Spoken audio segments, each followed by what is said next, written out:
All right, guys. I'm here doing one of my lives for today.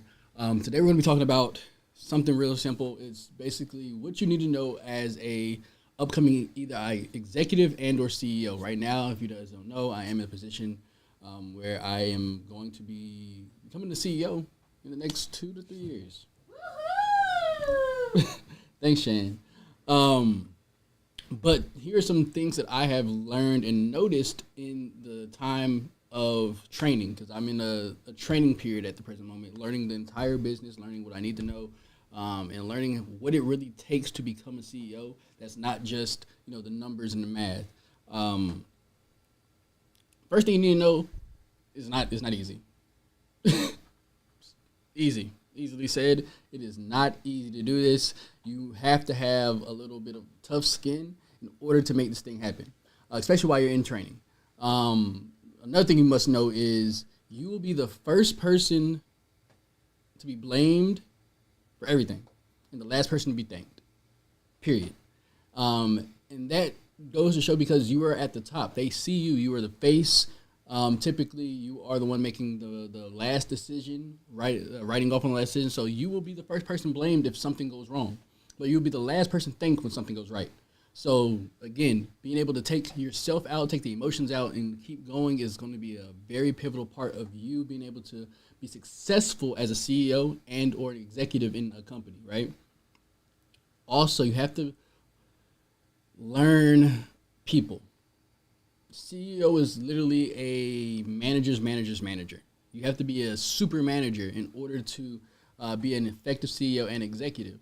You are managing the people around you, right? So you're managing at the top level, though. You're not doing the day-to-day management, but you're doing the overall management, making sure that the people around you are doing what they say they are doing in order for this company to run effectively, right? So you have to be able to know people enough that you know how to coach this person, how to train that person, or how to delegate certain tasks to certain people because you know that they can give you the result that you're looking for, right?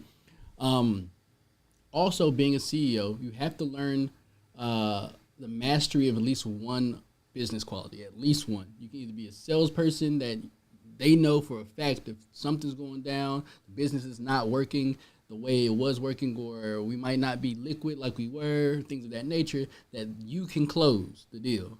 You can do that. You can be an operations person that just knows how to do the operations for a business, right? You know how to put things together and make it work seamlessly, put systems and processes together, right? Might be a contractor, somebody that can really do all the contracting and close deals and set up strategic partnerships and JV deals and things of that nature. You might be a master at that.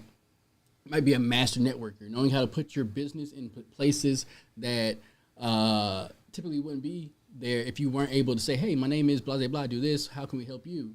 You know, there are certain things you have to master, preferably mastering multiple of them, but you have to be a master at least one of them so that you can be known for something.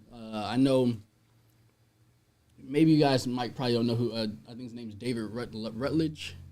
I believe that's his name. He was our chancellor slash president at Oral Roberts University when I was there. He, like my first year actually, he usually comes in to colleges and universities to fix them. So when they're having bad problems, they're not getting all of the money they need, or they're running low on academics, they're running low on this, they usually bring him in so he can be the fixer. So people know him when he comes to a college. He's not going to be there for long. He's not going to be sitting on the board for upwards of 10 plus years or nothing like that. He's going to be there probably for 2 to 3 years, get it in and get it out. That's his job. He comes and fixes everything up and leaves it better than it was so that the next president can come in or chancellor can come in and they can do their job. So that might be what you are, but you need to know this about yourself. You need to know what you are actually good at or what you are a master at, and then, or naturally, and then you hone in on that skill and become the best at it, or the best in your region, the best in your area, the best in your field. So when people are looking for they have a problem, they can come to you for that, right? What's another thing? You have to be a servant, right? Being a CEO is being the ultimate servant because you are at the top and you are serving everyone below you. They are depending on you to do your job at the most excellent rate that you can in order for their families to live, in order for their families to be able to survive and to eat, in order for them to place their dreams in you or in the company that you have them working with you on, right? They are placing all their dreams, all their talents, and their livelihoods on you doing your job, because if you do your job right, the business can stay up and running. But the moment you do your job wrong, you are letting all these people down, and that will end up eventually hurting them on a level that you probably don't understand. Because at the end of the day, you're probably making a nice little salary, depending on how the business is going. But the person that's at the lowest is probably not making really a livable wage, or if they are, that's all they have. So you have to do your job and be a servant of them. You have to take your emotions out, take just you out, and make sure that you are serving the people below you and serving your customers as well, right? Those are things that you also have to know. For me, in my transition from being just a salesman and being just a creative, learning, being not really an entrepreneur, I've been an entrepreneur this whole time, but being a CEO is really a tough skin. Honestly, you have to have tough skin. I've watched Dr. J. Taylor Jacobs for the last going on 5 years, and honestly, he has really tough skin. He doesn't necessarily fail at that part at all. That's because he understands at the end of the day, they're going to talk. People are going to talk. They're going to talk. They're going to talk. They're going to talk. They're going to talk. Now, is he a human? Yes. Does he see it? Yes. But does it necessarily does he let it affect him to the point where he can't perform? No. I've watched him go through countless things personally that he doesn't even bring into the company, which is something that you also have to learn. You have to understand that you cannot allow yourself to be your personal life to affect and or deter you from your professional life. Those are things that you have to separate sometimes. Now you can have your personal passions and things of that nature, but when it comes to the things that's going on in your personal life, you can't allow that to affect your professional life or your business, because your personal life is not going to help me as somebody under you do my job better. You have to be able to train me. You have to be able to do these things. I need you to be focused when you're in the office. So as a CEO and an executive, you need to have extreme level of focus. You have to be focused in what you're doing, focused in the mission. You have to keep it at the forefront of your mind, especially when you're at the office. Another thing. Sometimes you don't have to dress the part, right? Anybody knows me, they knew I had locks prior to, and I dressed more like a cool guy. But now, if I stand up and you guys saw what I had on right now, I have on slacks, dress shoes, and I have on a polo. This is a polo shirt. Well, it's not like Ralph Lauren polo, but this is a 70s, I believe, 70s to 50s to 70s type polo shirt. But it looks good. I'm dressing the part, right? I'm dressing like I can go into any room if I wanted to. Sometimes you got to put on a suit, right, to be in some of the rooms that you have to be in. I know we've seen people recently talking about black menswear when there was a bunch of men having fellowship and camaraderie lined up in a suit. And people were like, well, that doesn't mean you're going to be successful if you're in a suit. It doesn't. However, we have known for decades, not only does wearing a suit make a man feel good about himself, it does show an essence of professionalism and putting him in places that he would typically not be able to get into in slacks, of formality, right? And it does just feel good. Like, dressing up as a man feels good, more than you probably know. So be able to dress to and impress, especially for the occasions you're at.